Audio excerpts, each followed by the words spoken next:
Chapter 28. Now in those days the Philistines got their forces together to make war on Israel. And Achish said to David, "Certainly you and your men are to go out with me to the fight."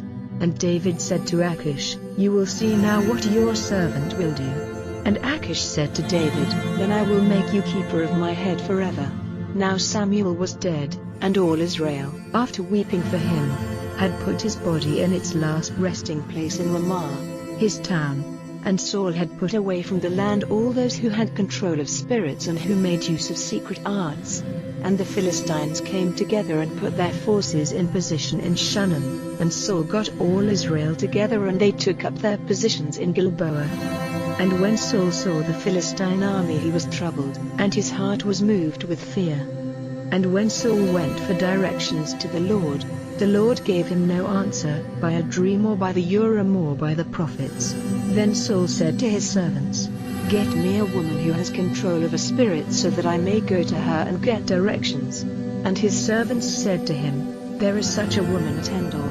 So Saul, putting on other clothing, so that he might not be seen to be the king, took 2 men with him and went to the woman by night. And he said, "Now, with the help of the spirit which you have, make the person whose name I will give you come up."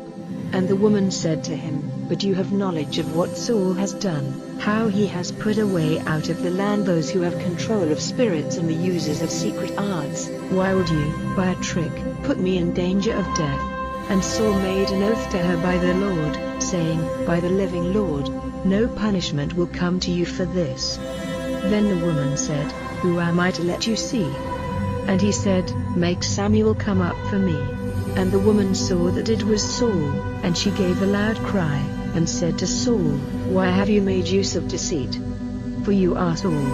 And the king said to her, "Have no fear, what do you see?" And the woman said to Saul, "I see a god coming up out of the earth." And he said to her, "What is his form?" And she said, "It is an old man coming up covered with a robe." And Saul saw that it was Samuel, and with his face bent down to the earth he gave him honor.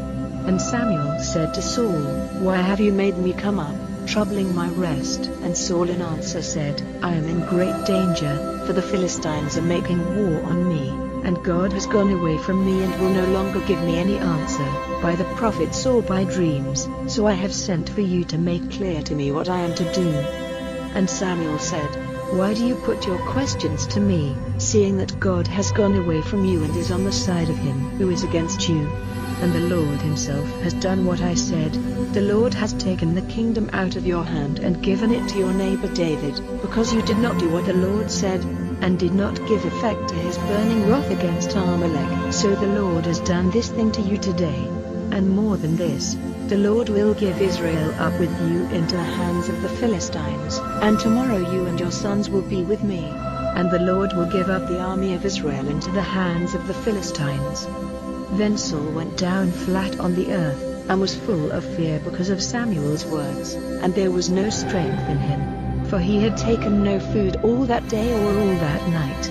And the woman came to Saul and saw that he was in great trouble, and said to him, "See now, your servant has given ear to your words, and I have put my life in danger by doing what you said. So now, give ear to the voice of your servant, and let me give you a little bread, and take some food to give you strength when you go on your way."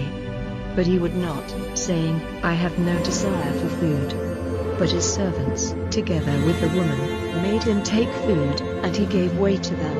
So he got up from the earth, and took his seat on the bed. And the woman had in the house a young cow, made fat for food, and she put it to death straightway. And she took meal and got it mixed and made unleavened bread, and she put it before Saul and his servants, and they had a meal. Then they got up and went away the same night.